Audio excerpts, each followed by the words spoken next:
My name is Nola Becker. I'm 27 years old. I never imagined that right in front of the judge, my father would slap my mother.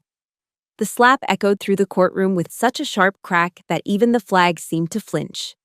My father's voice followed, cold and triumphant.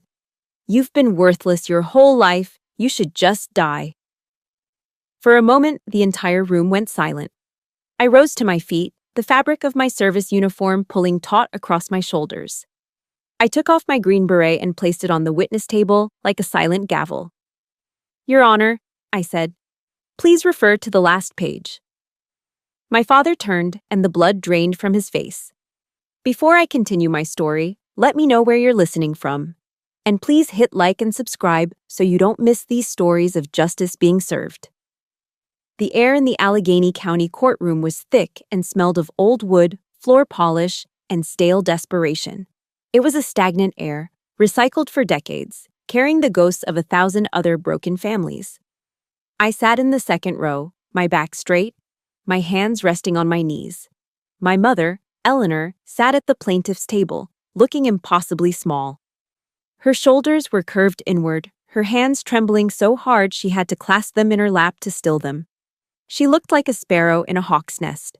The hawk, my father, Arthur Becker, stood beside his lawyer. He wasn't a large man, but he radiated an oppressive energy that filled the space around him. His chest was puffed out, his cheap suit pulled tight, a smirk playing on his lips. He was enjoying this.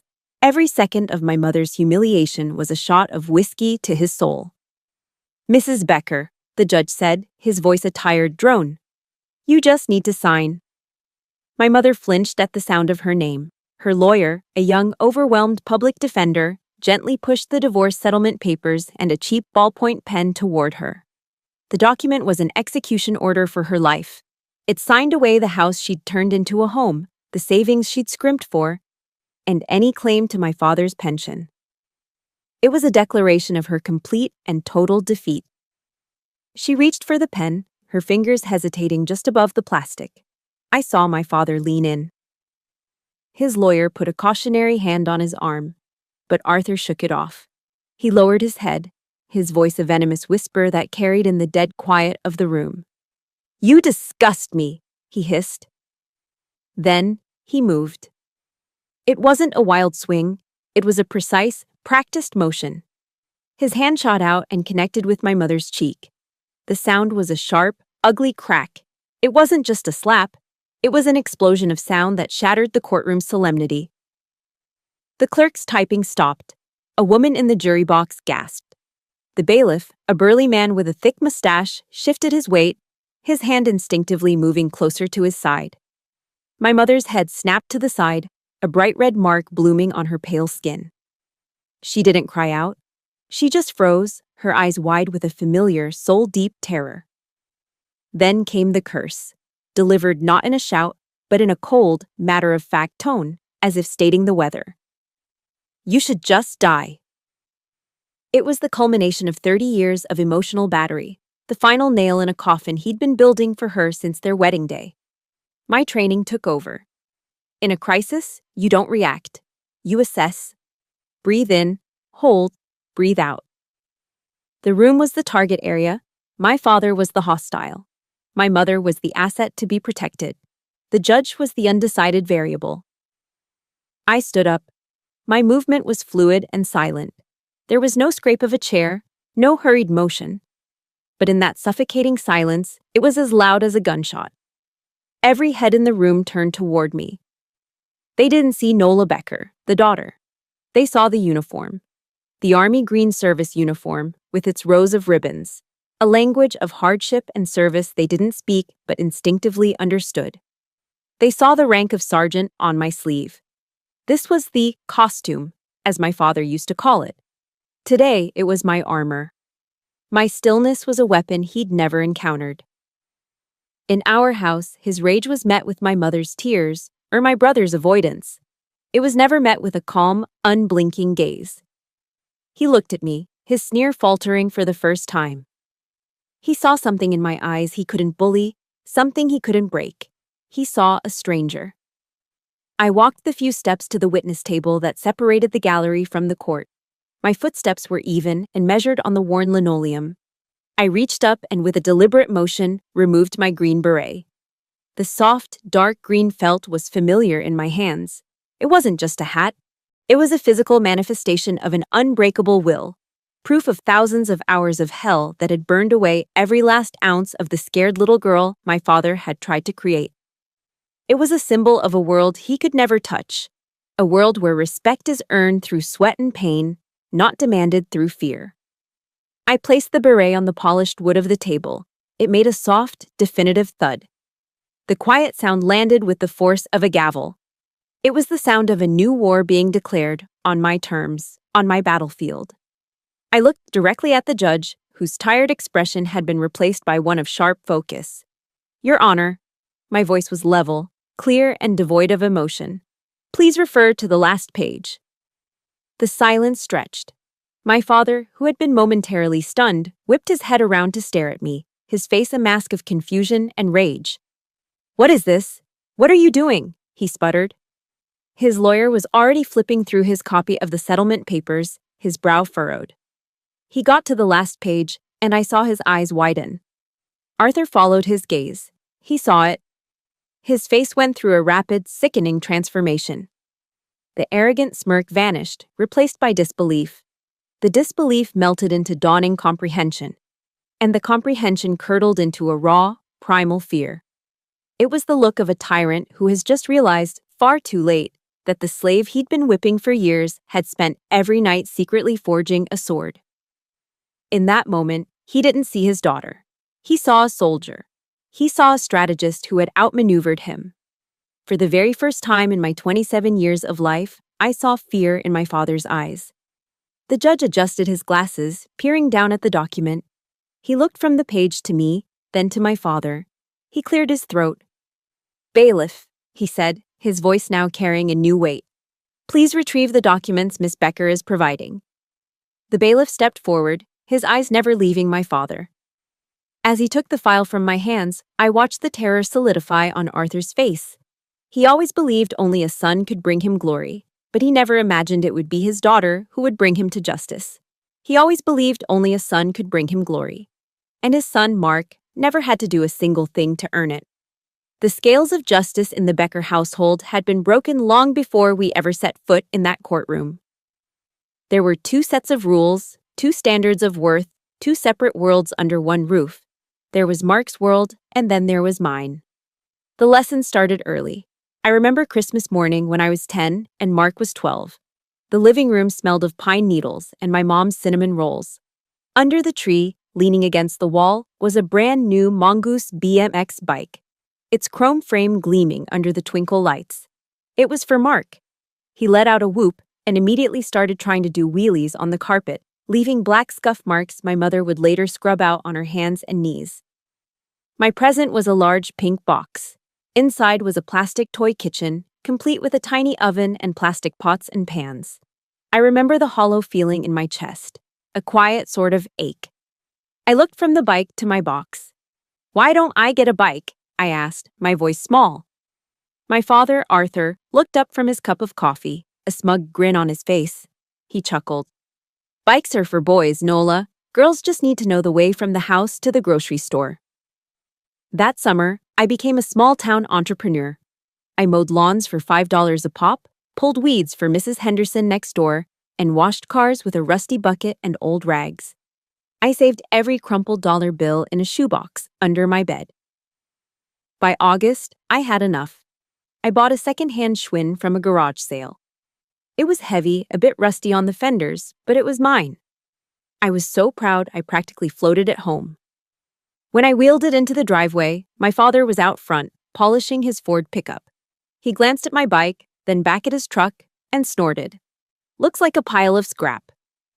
He never saw the work. He only saw the imperfection. That became the pattern of my childhood. I learned that my effort was invisible, but my gender was a permanent, glaring flaw. In high school, I pushed myself. I joined the track team, the debate club, anything to build a resume of accomplishments he couldn't ignore. One evening, I brought home my report card.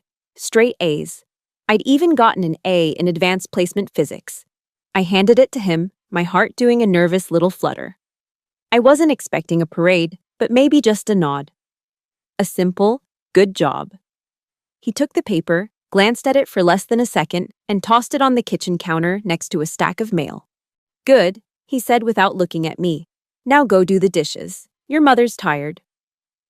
The bitter taste of injustice was sharp in my throat. Later that same night, Mark came home, slamming the door. He was 17, and he drove his car like he was invincible. He threw a piece of paper on the table. It was a speeding ticket. He'd been caught doing 60 in a 35 zone. My father picked it up. He read it, and a long, weary sigh escaped his lips. But then he looked at Mark, and a strange sort of pride softened his features. He clapped him on the shoulder. "Boys will be boys," he said almost fondly. "Just be more careful next time, son." He paid the fine the next day without another word. My straight A's were a chore to be acknowledged before I returned to my duties. Mark's recklessness was a rite of passage. I remember reading Sheryl Sandberg's book, Lean In, for a class project. All my friends were so inspired by it, talking about claiming their seat at the table. I just felt a quiet rage. The book didn't have a chapter on what to do when the table is in your own dining room, and your father is the one who flips it over every time you try to sit down. After each of these little cuts, my mother would find me. She'd slip into my room at night, a plate with a couple of Chips Ahoy, cookies in her hand, her presence a soft apology. "Don't you mind him, honey," she'd whisper, sitting on the edge of my bed. "Your father's just old-fashioned. He loves you, in his own way." But I'd look into her tired eyes and see the truth. It wasn't love, it was control. And her excuses, meant to soothe me, only made the loneliness worse. They confirmed I was on my own in this fight. She had chosen her side, the side of survival, and it wasn't my side. The breaking point came on a humid night in July, the summer before my senior year. The garage was my sanctuary, the only place I felt strong. It smelled of gasoline, motor oil, and damp concrete. I'd installed a pull-up bar between two of the rafters. I was trying to beat my personal record, my muscles screaming, my body covered in a sheen of sweat. The garage door flew open, and there he was, silhouetted by the porch light. His face was twisted in disgust. "What in God's name are you doing?" he roared. "You look like a gorilla, a freak of nature. Go put on a dress or something, for crying out loud." I dropped from the bar, my hands raw, my heart pounding with shame and fury. I didn't say a word. I just walked past him, back into the house, and locked myself in my room. That night, I didn't cry. The time for tears was over. I opened my laptop, the screen a bright rectangle in the darkness. I typed a simple phrase into the search bar. "Hardest jobs for women." The screen filled with articles. I read about the first women to graduate from the Army's Ranger School. I read about Special Forces, the Green Berets. I read about a world built on a single, brutal principle: merit. A world where your performance is all that matters. Where you are judged not by who you are, but by what you can do. A place where weakness is purged, regardless of gender. It was no longer about running away from my father. It was about running towards something. It was a decision made in the quiet hum of a computer, a silent vow to the girl hanging from the rafters. I would forge my body and my will into something he could never, ever call weak again. I would become a weapon he couldn't recognize, let alone control. The decision itself was easy, forged in the quiet fury of my bedroom. Telling my mother was another matter entirely. It felt like a betrayal, like I was saving myself by leaving her behind in the war zone. I waited until midnight. The only sounds in the house were the hum of the refrigerator and the faint, rumbling snores of my father, passed out in his armchair in front of the TV. The air was thick with the stale smell of Budweiser. I found my mom in the kitchen, bathed in the soft, yellow light above the sink. She was wiping down the counters with a worn sponge, her back stooped in a way that had become her permanent posture. She moved with a silent, weary grace, erasing the evidence of the day. My footsteps were quiet on the linoleum, but she sensed me. She turned, a faint, tired smile on her face that didn't quite reach her eyes. Can't sleep, honey?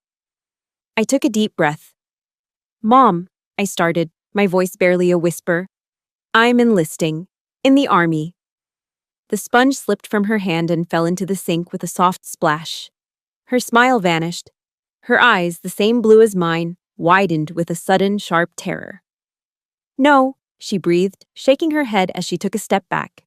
Oh, Nola, no. The world out there, it'll eat you alive.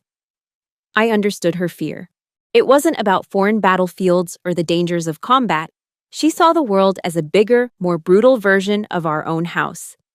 Her fear was that I was leaving one cage only to enter another, filled with men just like my father.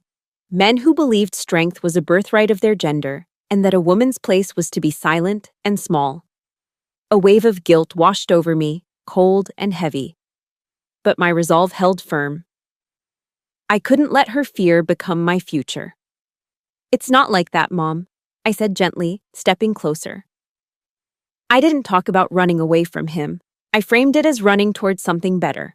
I told her about building a life where my worth wasn't up for debate, where my accomplishments would be measured and valued. I told her about the articles I'd read, my voice growing stronger with conviction. I told her about Captain Kristen Greast and First Lieutenant Shay Haver, the two women who, just a couple of years prior, had graduated from Ranger School. It's possible, Mom, I insisted. They proved it. They showed that the standards are the standards, and if you can meet them, it doesn't matter who you are. I watched the conflict in her eyes. The fear was still there, a deep, primal instinct to protect her child. But something else was dawning, a flicker of understanding. She saw this wasn't a teenager's impulsive decision. This was a survival plan. She looked at me, really looked at me, and saw not the little girl she wanted to shield, but the young woman I'd been forced to become.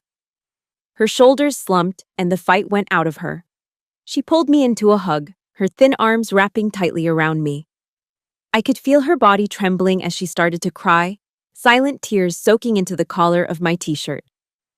I'm so scared, Nola, she sobbed quietly. But I understand. You have to go. You have to go to find yourself. It was the most painful and beautiful blessing she could have given me. It was the acceptance of a mother who loved her daughter enough to let her walk into the fire, praying she would emerge forged, not broken. A few weeks later, the night before I was due to report to the bus station, we sat on the front porch swing. The summer air was warm, filled with the chirping of crickets. My father was out with his friends. The quiet felt like a gift. My mom held my hand, her grip surprisingly strong. Nola, she said, her voice serious in a way I'd rarely heard. The army is going to make you tough. They're going to teach you how to be hard, how to survive things most people can't even imagine. She turned to look at me, her eyes gleaming in the dim porch light. But you have to promise me something. When you get that power, when you become strong, promise me you'll never use it to make someone else feel small. Promise me you won't become the kind of person who made you have to get strong in the first place. Her words hit me with the force of a physical blow. In all my planning, in all my focus on physical strength and mental fortitude, I had never considered the risk to my own soul. Her request became a vow. It settled deep inside me, a moral compass I would carry into every challenge. I promise, Mom, I said, my voice thick with emotion. The next morning was gray and overcast, matching the mood. My mother and my younger sister, Maya, came to see me off at the downtown bus station. Mark was nowhere to be seen, probably still asleep. My father didn't even bother to come out of the house. As I walked down the driveway, I heard his voice, muffled by the screen door. Good riddance. Let's see how long you last. I didn't turn around. I refused to give him the satisfaction. I hugged Maya tightly, then my mother. She pressed a folded $20 bill into my hand. For snacks, she whispered, trying to smile through her tears. I climbed the steps of the Greyhound bus and found a seat by the window. As the bus pulled away from the curb with a hydraulic hiss, I looked out. My mother and Maya stood on the sidewalk, getting smaller and smaller. My mother wasn't waving frantically. She was just standing there, a solitary, resilient figure against the bleak backdrop of our small Pennsylvania town, watching her daughter march off to war. That image of my mother, standing strong on that lonely sidewalk, was the last piece of warmth I held onto as I walked into the furnace. It was the image I carried with me into the hell that was basic training. But hell has levels. And the hell of Special Forces Assessment and Selection, or SFAS, at Fort Bragg, North Carolina, was a circle all its own. From the moment I stepped off the bus, I was an anomaly, a curiosity. Out of the couple hundred candidates vying for a spot in the legendary Q course, I was the only woman. The air was thick with testosterone, pine sap, and the humid, heavy heat of a Carolina summer. And I could feel the weight of hundreds of pairs of eyes on me, sizing me up, judging me, waiting for me to fail. The whispers followed me everywhere. To the chow hall, to the barracks, out on the grueling ruck marches. They called me Barbie. The diversity hire. The token. They didn't say it to my face, of course. They'd say it just loud enough for me to hear as I walked past. During the long marches, with 60-pound rucks digging into our shoulders, I'd see some of them slow down, letting me pass just so they could watch me, waiting for the moment my legs would buckle. But they never did. Every time my lungs burned and my thighs screamed, I didn't see the long, dusty road ahead of me. I saw my mother on her hands and knees, scrubbing Mark's tire tracks off her good carpet. I saw her picking up the pieces of a plate my father had thrown against the wall. Each memory was a log on the fire in my gut. Each step was a silent act of defiance. Pain was temporary. My father's world was the one I refused to go back to. About a week in, one of the instructors pulled me aside. Master Sergeant Davis. He was a mountain of a man, carved from granite, with a calm, steady gaze that seemed to see right through you. He didn't offer sympathy. He didn't tell me to keep my chin up. He just looked at me and said in his deep, gravelly voice, "Becker, listen up. Nobody here gives a damn if you're male or female. You know what they care about? They care if you're a liability. They care if you're going to get them killed because you can't pull your weight." He leaned in a little closer. "So stop listening to the chatter. Stop trying to prove anything with your mouth. Just do the work. Shut up and do the work. Be the teammate they would trust with their life. The rest," he said, straightening up, "will sort itself out." His words were like a splash of cold water. He wasn't my protector. He was my instructor. And he had just given me the only key I needed to survive. From that day on, I became a ghost. I spoke only when necessary. I focused on the task in front of me, my map, my compass, my rifle, the teammate to my left, and the one to my right. I just did the work. The ultimate test came months later, during the final phase of the Q course. It was an infamous land navigation event called the Star Course, a brutal multi-day endurance test through the dense, unforgiving wilderness of the Uwharrie National Forest. Our small team had been moving for nearly 36 hours, surviving on minimal sleep and protein bars that tasted like cardboard. A cold, relentless rain had started, turning the red Carolina clay into a slick, ankle-deep mud. That's when Corporal Jensen went down. He was one of the loudest of the whisperers, a guy who had made it clear he thought I was a waste of a slot. He slipped on a wet rock, and we all heard the sickening pop of his ankle. He tried to stand, but his face went pale with pain. He was done. "Just leave me," he grunted, slumping against a tree. "I'll call it in. You guys go on, or you'll miss the deadline." For a moment, nobody moved. We were all exhausted, mentally and physically shattered. Leaving him was the logical choice. But then I saw his shoulders slump in defeat, and I didn't see Corporal Jensen, the arrogant jerk. I saw a man at his breaking point. I remembered my mother's promise: don't use your strength to make others feel small. I unslung my ruck. "Nobody's leaving anyone," I said, my voice flat and authoritative. The others looked at me, surprised. I pulled out my medical kit and began stabilizing his ankle, my hands moving with practiced efficiency. We started as a team. We finish as a team. I got him to his feet, slung his arm over my shoulder, and took most of his weight. For the next 8 miles through the darkness and the driving rain, we moved. I navigated, using the terrain and my compass, while the others helped clear the way. It was the single hardest thing I have ever done. But we made it. We stumbled into the final checkpoint with just minutes to spare, covered in mud, shivering, and utterly spent. I never said a word to Jensen about his earlier comments. I just did the work. The graduation ceremony was held in a large formal auditorium at Fort Bragg. We stood in perfect formation, our dress uniforms immaculate. When my name was called, Sergeant Nola Becker. A hush fell over the room. I walked onto the stage, my steps echoing in the silence. As the commandant pinned the coveted long tab on my shoulder and a decorated veteran placed the green beret on my head, the room remained quiet. I turned to face the crowd, my posture perfect, my expression neutral. Then, from the middle of the auditorium, one person stood up and began to clap. It was Jensen, his ankle in a boot, but standing tall. Then another soldier stood, and another.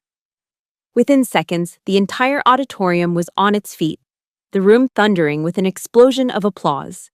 It wasn't pity. It wasn't a token gesture. It was respect, hard-earned and absolute. As I stood there, the weight of the beret on my head felt real, solid. I didn't think about my father. I didn't think about his scorn or his disbelief. I thought about my mother and the promise I made to her on that dark porch. I'd become strong. Now it was time to learn how to use that strength the right way. But as I walked off that stage, a question echoed in the back of my mind. Was I ready for the real war? The answer arrived a few months later, the moment I opened my front door.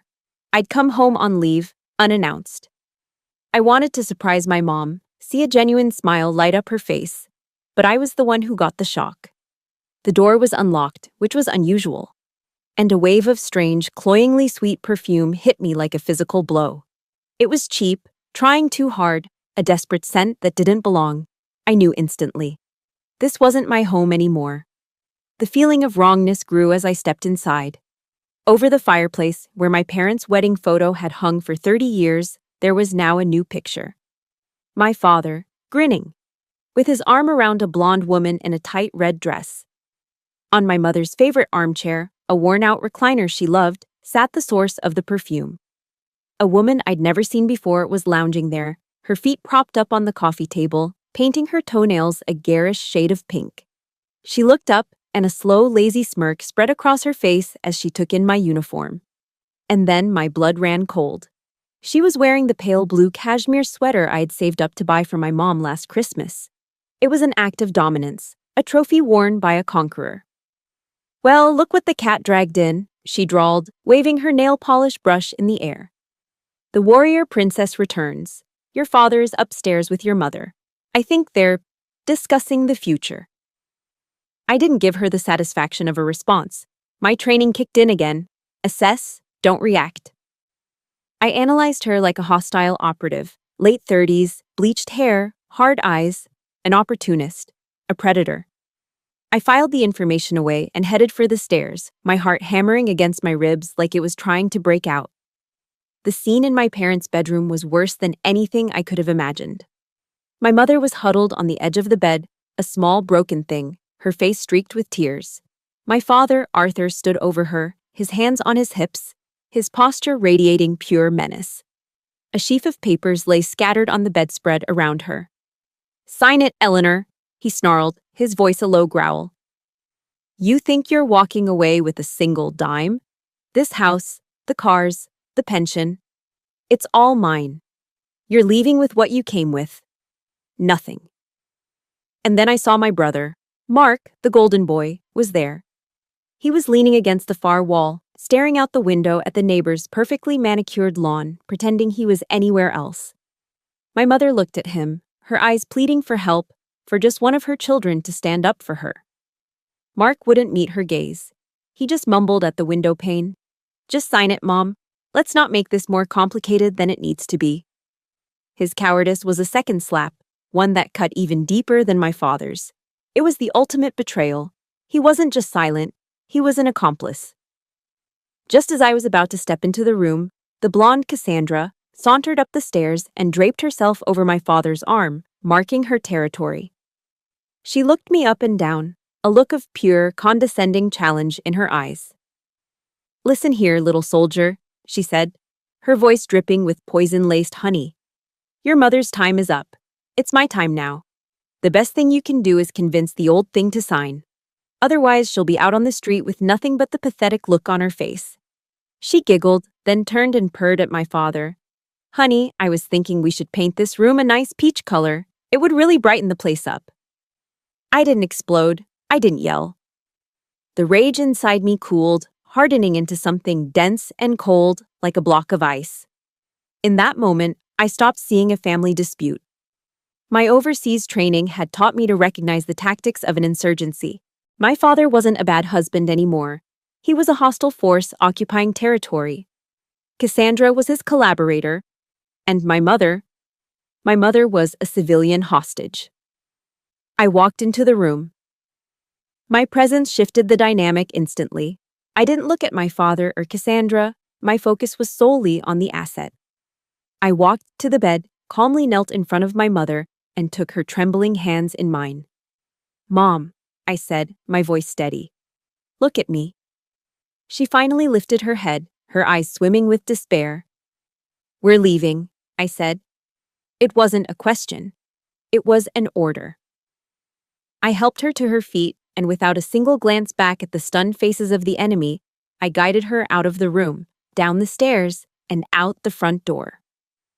We ended up at a cheap Motel 6 off the highway, the room smelling of stale cigarettes and disinfectant.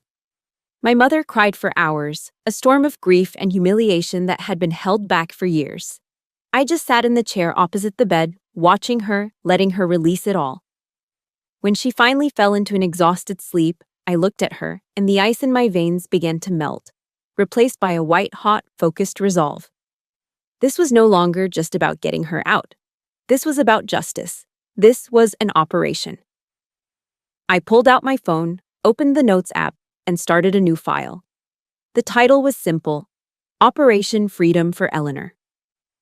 As I sat there in the dim light of that motel room, listening to my mother's troubled breathing, I knew I couldn't do this alone. If you've ever felt that righteous anger, that fierce need to protect someone you love, please show your support by hitting the like button. And let me know you're with me on this mission by commenting the word justice below. Seeing your support means the world. Now, let me tell you how Phase 1 began. Operation Freedom for Eleanor had officially begun. Phase 1 of any operation is intelligence gathering. Human intelligence, HUMINT. And my primary source, my mother, was sitting across from me in that sterile motel room, exhausted but ready. The next morning, I turned our temporary refuge into a forward operating base. I went to a nearby Staples and bought a large whiteboard, markers, and a stack of legal pads. I set it up against the wall, turning the cheap landscape painting of a generic beach into the backdrop for our war room. I started with a simple timeline. I drew a long black line across the middle of the board. Okay, Mom, I said, my voice calm and steady. We're just going to talk. Start anywhere you want. Anything you remember. My training taught me how to debrief a source without re-traumatizing them.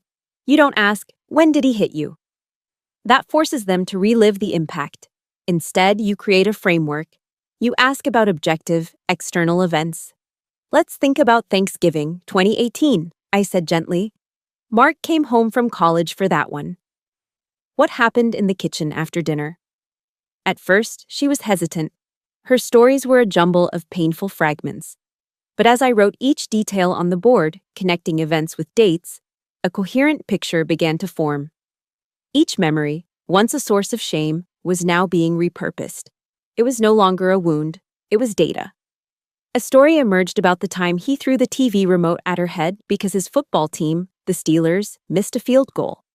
It left a gash over her eyebrow that required stitches. The official story was that she'd slipped on a wet floor. I wrote it down. December 2017. Injury to forehead. Witness, none. Cover story, slipped. Another memory surfaced. The time she'd bought a new dress to wear to her cousin's wedding. He'd told her it made her look cheap, then took a pair of scissors and methodically cut it to ribbons in front of her. June 2019. Destruction of property. Psychological abuse. Witness. Maya, age 14. The story of the night he'd locked her out of the house in the middle of a Pennsylvania winter because she was 10 minutes late coming home from the grocery store. She'd had to sleep in the car. February 22nd, endangerment. Witness, neighbor, reported seeing her in the car. For 2 days, we worked. Every painful memory was carefully extracted and placed on the timeline. It was excruciating, but with each story she told, I saw a subtle shift in my mother. The shame in her eyes was slowly being replaced by a quiet resolve. She wasn't just a victim anymore, she was a witness. Next came signals intelligence, SIGINT, and open source intelligence, OSINT. With my mother's permission, I logged into their joint bank accounts. The public face of their finances looked normal. But it didn't take long to find the anomaly. My mother mentioned a credit card he'd opened in his name only for business expenses. I accessed the statements online. It was a roadmap of his betrayal.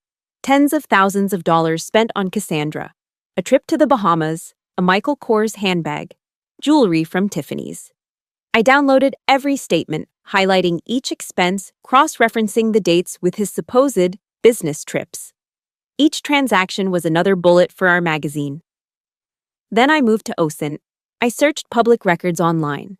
I found 2 police reports from the past 5 years, filed under their address for domestic disturbance. Both times, a neighbor had called 911. Both times, my mother had refused to press charges, telling the officers she had just been clumsy. The reports were inconclusive, but they established a pattern. They were dots on a map, and I was connecting them. The final piece was imagery intelligence, EMINT. I remembered the emails my mom used to send me when I was deployed. She was never one to complain, so she'd send me pictures of her garden, of the dog, of a new recipe she tried.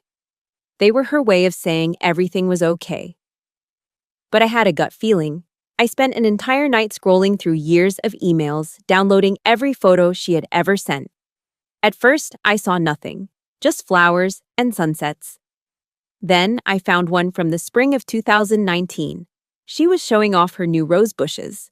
But in the reflection of the living room window behind her, you could just make out her face. And on her cheek, a faint, purplish bruise, poorly concealed with makeup. My blood went cold. I cross-referenced the date of the email with our timeline. It was 2 days after the incident with the dress. He hadn't just destroyed her property, he had hit her. I found more. A photo of her holding a birthday cake for Maya, wearing a long-sleeved turtleneck in the middle of July. A few days after he'd supposedly accidentally slammed a car door on her arm. Each photo was a silent scream for help that I had been too far away to hear.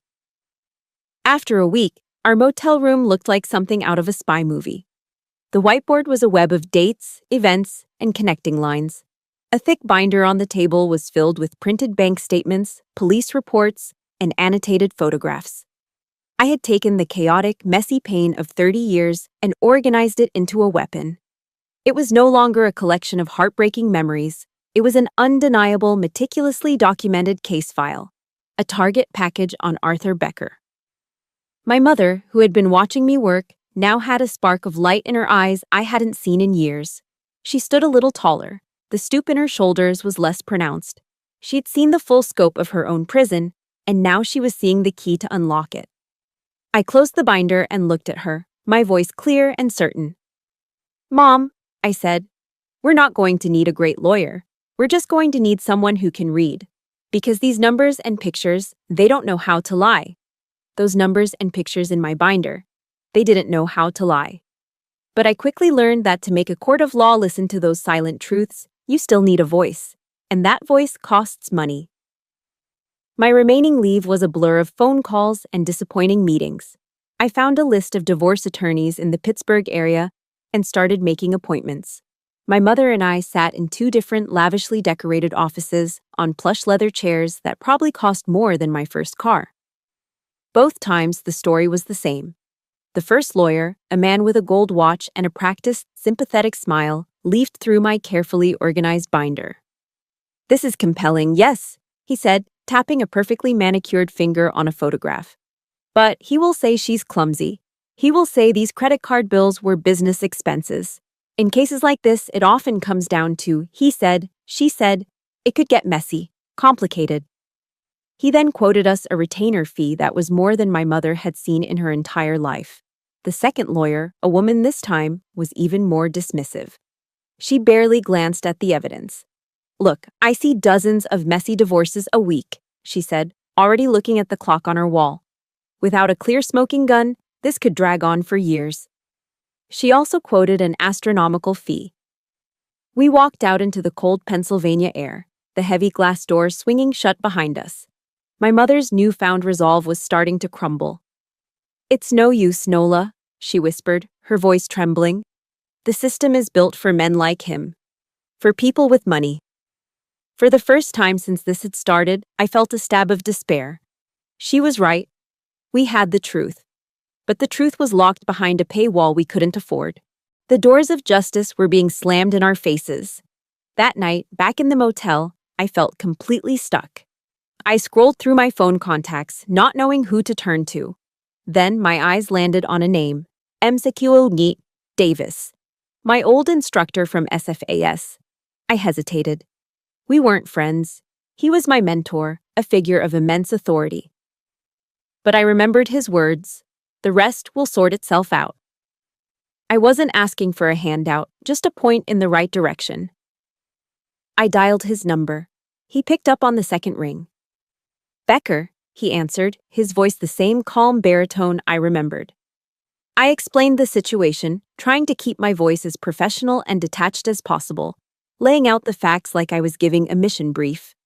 When I finished, there was a long silence on the other end of the line. For a moment, I thought I had made a mistake. "I know someone," he said finally. The relief that washed over me was so intense, my knees felt weak. "A lawyer, a damn good one. Her name is Sarah Jenkins. Served 10 years in the JAG Corps. Specializes in family law. She owes me a favor." He gave me her number, and I called the next morning. Her office wasn't in a high-rise downtown. It was a modest, clean space above a coffee shop. When we walked in, Sarah Jenkins stood up to greet us. She was a tall, sharp woman in her 40s with an air of no-nonsense competence. She shook my hand firmly, her eyes meeting mine with a look of mutual understanding. It was the look of a fellow veteran. We sat down, and I didn't give a long, emotional speech. I simply placed the binder on her desk and said, "This is the situation." Unlike the other lawyers, she didn't rush. She opened the binder and began to read. She examined every document, every photo, every bank statement. She was silent for nearly an hour, the only sound in the room, the turning of pages. My mother and I sat, barely breathing. Finally, she closed the binder, folded her hands on top of it, and looked directly at me. "I see," she said, her voice crisp and clear. "Master Sergeant Davis said you were methodical." She then turned to my mother, her expression softening with genuine empathy. "Mrs. Becker, I am so sorry for what you've endured." Then her gaze hardened again as she looked back at me. "Sergeant, let's be clear. This isn't a divorce case. This is a rescue mission, and I'm in."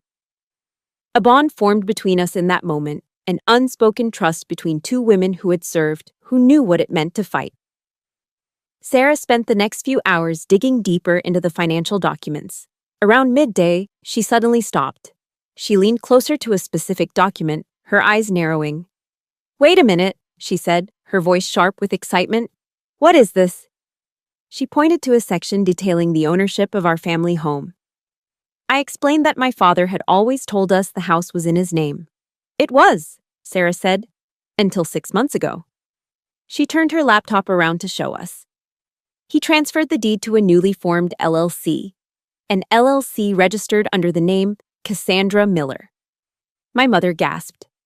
He was trying to hide his biggest asset, making it look like it wasn't marital property before filing for divorce, Sarah explained.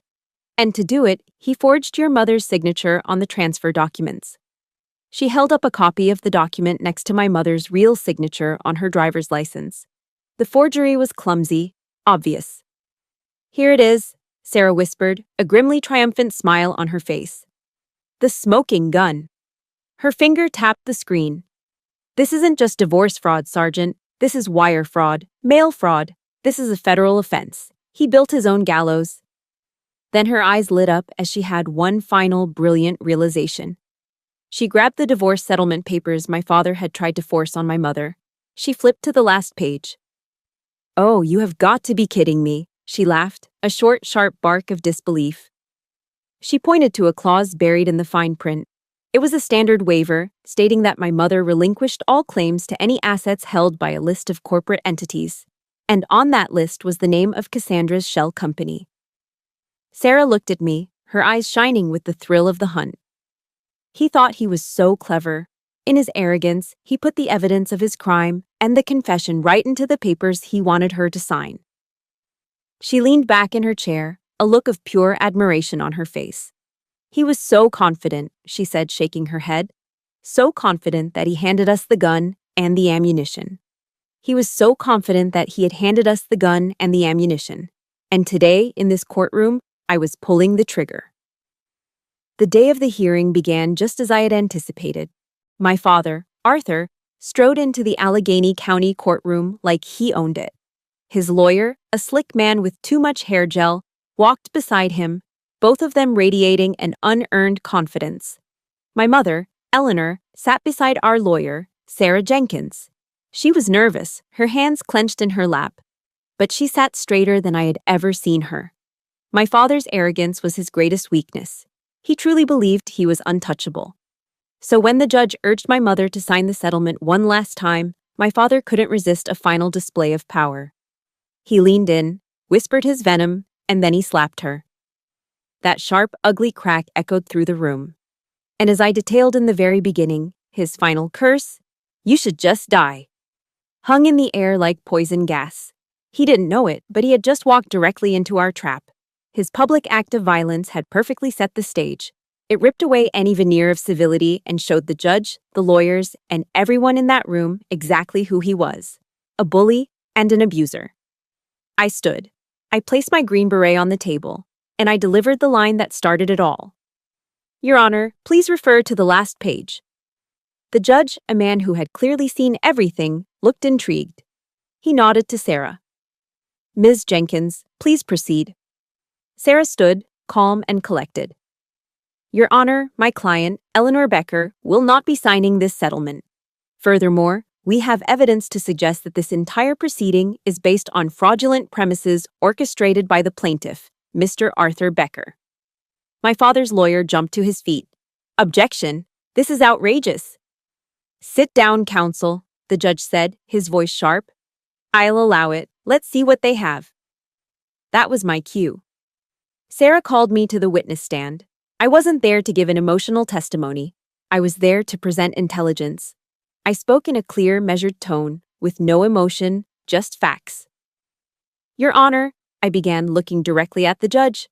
"Exhibit A is a photograph of my mother's arm, taken on November 15, 2020. Please note the extensive bruising." I paused as the photo was displayed on the monitors. The date of this photo corresponds with the date of a 911 call from a neighbor reporting a domestic disturbance at the Becker residence, a copy of which is included as Exhibit B. My father's face began to twitch. His lawyer was whispering furiously in his ear. I continued, my voice never wavering. "Exhibit C is a series of credit card statements from a card held solely in my father's name. You will note charges for a trip for two to the Bahamas in April of this year, coinciding with a time Mr. Becker claimed to be on a solo business trip. You will also note charges for several thousands of dollars worth of jewelry and designer handbags. These items were purchased for a Ms. Cassandra Miller." Out of the corner of my eye, I saw my brother, Mark, who was sitting in the back, sink lower in his seat. One by one, I laid out the evidence. The photos with the hidden bruises, the bank statements, the police reports. Each piece of information was a hammer blow, systematically dismantling the facade of the respectable family man my father had built for himself. The room was utterly silent. The smug confidence had evaporated from my father's face, replaced by a pale, sweaty sheen of panic. Then came the final shot. The kill shot. I nodded to Sarah. She stood up, holding a single document. "And finally, Your Honor," Sarah said, her voice ringing with authority, We would like to draw your attention to the last page of the very divorce settlement that Mr. Becker has been trying to force my client to sign.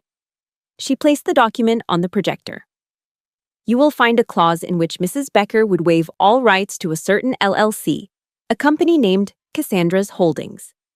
Further investigation, as detailed in Exhibit G, shows that Mr. Becker illegally transferred the deed to the family home into this shell company 6 months ago by forging my client's signature. A collective gasp went through the courtroom. My father's lawyer looked like he had been punched in the stomach. He stared at his own client with a look of pure disbelief. The judge took off his glasses, polished them slowly, and put them back on, staring at my father with an expression of utter contempt. The self-assured tyrant was gone. In his place was a cornered animal. The mask of control shattered, revealing the pathetic, raging man underneath. He lost it. He did what he always did when he lost control. He resorted to violence. He lunged, not at my mother, but at me. "You!" he roared, his face purple with rage. "You treacherous little brat! I'll kill you!" He never made it 2 steps. The bailiff, who had been watching him like a hawk, moved with surprising speed, intercepting him and slamming him back into his chair. 2 more officers materialized, and in seconds, they had him in handcuffs. "I'll kill you!" he screamed again, thrashing against their grip, his voice cracking. The judge's gavel came down with a thunderous bang. "That's enough," he boomed. "Mr. Becker, you are under arrest for assault, witness tampering, and felony fraud. Bailiff, get him out of my courtroom." As they hauled him away, still shouting threats and curses, I looked for my brother. Mark was staring at the floor, his face buried in his hands, refusing to look at me, refusing to look at our mother. A perfect portrait of shame. Then I looked at my mom. She was on her feet. For the first time in 30 years, she was standing tall, her back straight, her chin held high. As they led Arthur away, their eyes met one last time across the courtroom. I saw his look of impotent rage, and I saw her look of nothing. The fear was gone. As they led her ex-husband through the doors in handcuffs, Eleanor Becker looked him straight in the eye, and she was no longer afraid. But the moment the courtroom doors swung shut, that ironclad strength seemed to dissolve. My mother sagged against me, her body trembling with the delayed shock of it all. The battle was won, but the aftershocks were just beginning. The drive home was silent. Sarah Jenkins had given us a reassuring nod and told us she would handle the legal fallout. There was no triumphant celebration, no cheering, just the quiet hum of the car engine and the rhythmic thump of the tires on the pavement. My mother stared out the passenger window, her gaze distant. She was looking at the familiar streets of Pittsburgh, at the bridges and the brick buildings, as if seeing them for the first time. It was the landscape of her entire adult life, a life she had just reclaimed, but she seemed to be seeing it through the eyes of a stranger. I understood the silence. This wasn't a moment for celebration. This was a moment for mourning. We were holding a funeral for a 30-year marriage, for the ghost of a family that never really was, for all the years the locusts had eaten. There's a quiet weight to freedom, a heavy price attached to it. Today, we had paid in full. My phone buzzed, startling us both. I glanced at the screen. It was Mark. A knot of cold anger tightened in my stomach. I let it go to voicemail, but he immediately called back. Against my better judgment, I answered, putting it on speaker. "Nola, what did you do?" His voice was a panicked, accusatory squawk. There was no concern for Mom, no relief in his tone, only fear for himself. "Dad's in jail. The whole town is going to be talking about this. You've ruined everything." I calmly pulled the car over, parking along the gray, churning waters of the Monongahela River.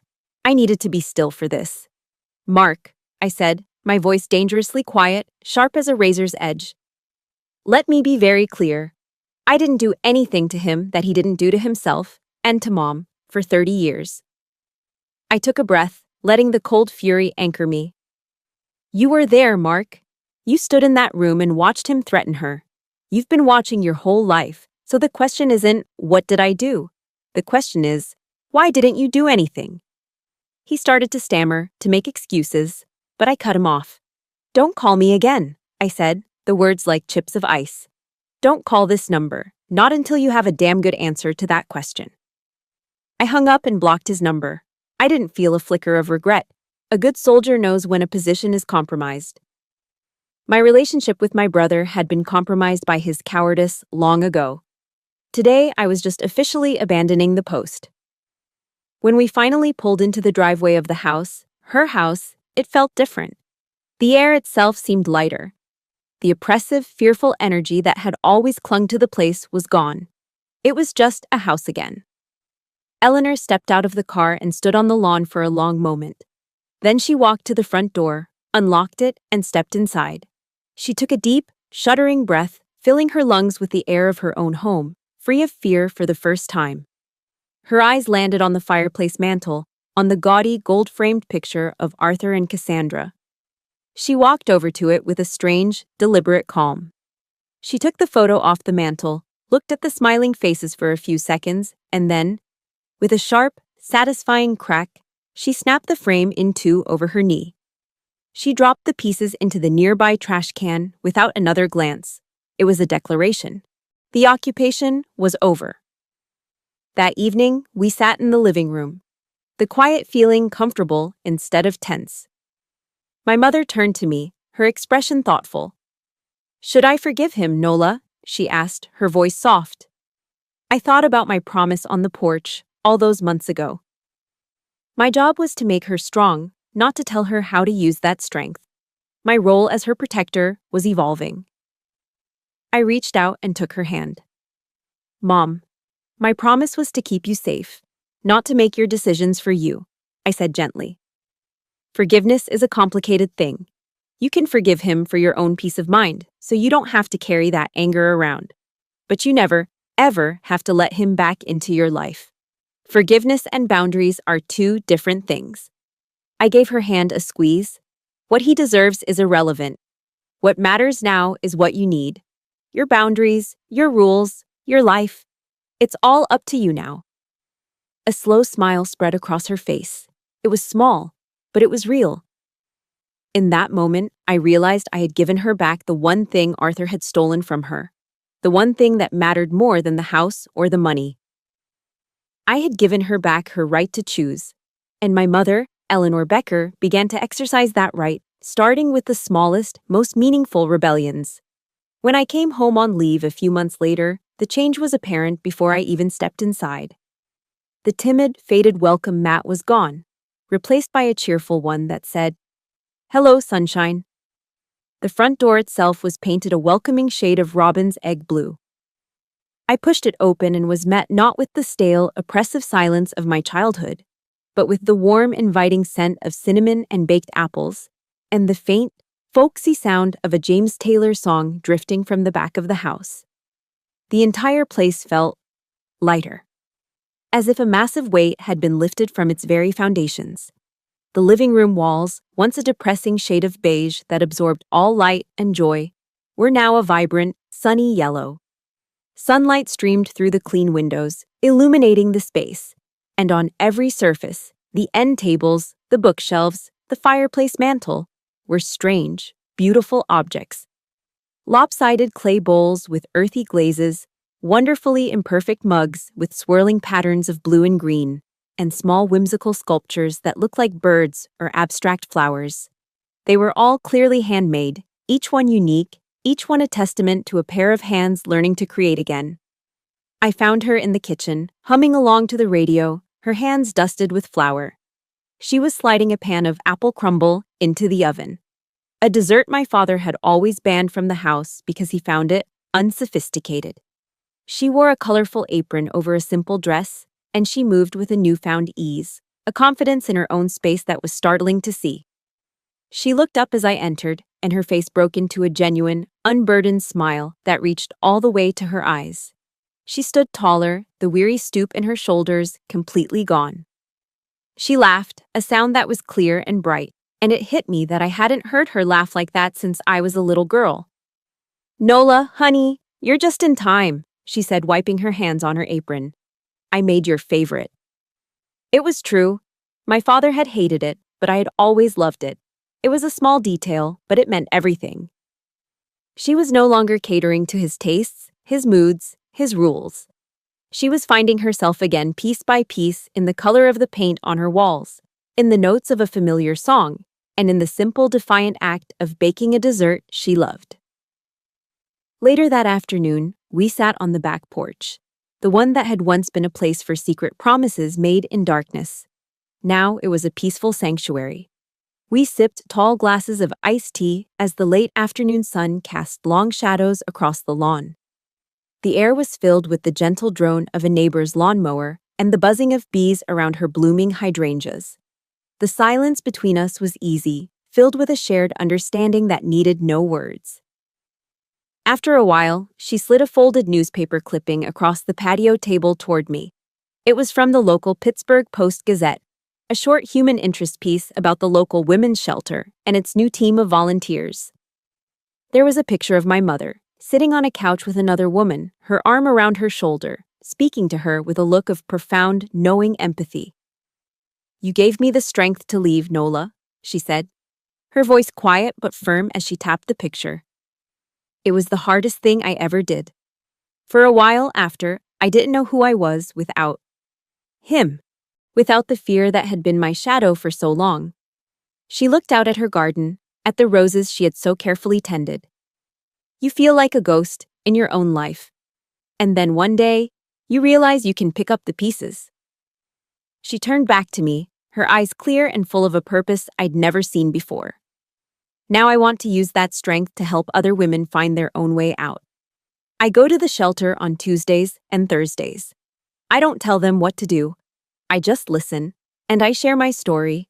I want them to know that they're not alone, and that the first step, the scariest step, is the one that leads to freedom. My promise to her on that same porch echoed in my memory. Don't become the kind of person who made you have to get strong. She hadn't. She had taken 30 years of pain and transformed it into a well of compassion. She had taken her strength and turned it into a gift for others. I remembered reading something by the researcher Brené Brown, a quote that had stuck with me. Vulnerability is not weakness, it's our greatest measure of courage. I'd always thought my courage was forged in the fire of SFIs, measured by my uniform and my ability to endure hardship. But looking at my mom, I realized I was wrong. Her greatest act of courage wasn't in silently enduring 3 decades of abuse. It was having the vulnerability to start a new life at 52, to walk into a community center pottery class full of strangers, to sit with another broken woman and share her deepest wounds to help her heal. That was true strength. Before I left at the end of my leave, I was packing my duffel bag in my old childhood bedroom. The room was mostly the same, but now it felt like a museum of a life that was no longer mine. On my desk, sitting on a small polished piece of cloth, was my old silver medal from the high school science fair, the one I was sure my father had thrown in the trash all those years ago. I found it at the back of a closet when I was cleaning out his old things. My mother said from the doorway. She had polished it. "I thought you should have it." I picked it up. The medal was cool and heavy in my hand. I remembered the burning shame of that day, the feeling of my proudest achievement being dismissed as worthless. Now, holding it, I felt nothing but a quiet sense of peace. It was no longer a symbol of his rejection. It was a marker of the first step on a very long journey. The scar had become part of the armor. As I drove away from that bright yellow house, my car windows down, the fresh air filling my lungs, I thought about the nature of my job. I was a Green Beret. I was trained to be a weapon, to operate in the shadows, to dismantle and disrupt. But the most important operation of my life hadn't involved a single bullet.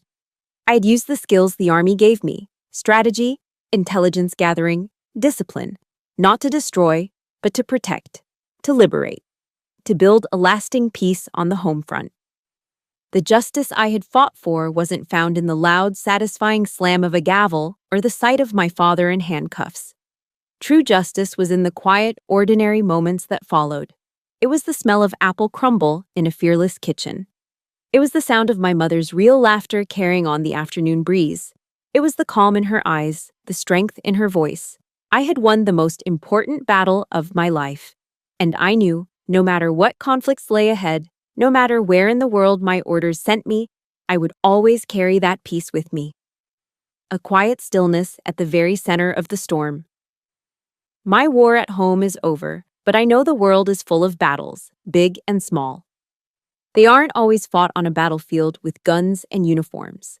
Sometimes the fight is for peace in your own heart or for respect in your own home.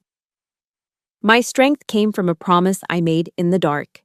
I'd be honored if you shared one word in the comments that represents your own source of strength. Thank you for listening. Your support on this journey means everything. If these stories of finding justice matter to you, please like and subscribe to the channel so we can continue to share them together.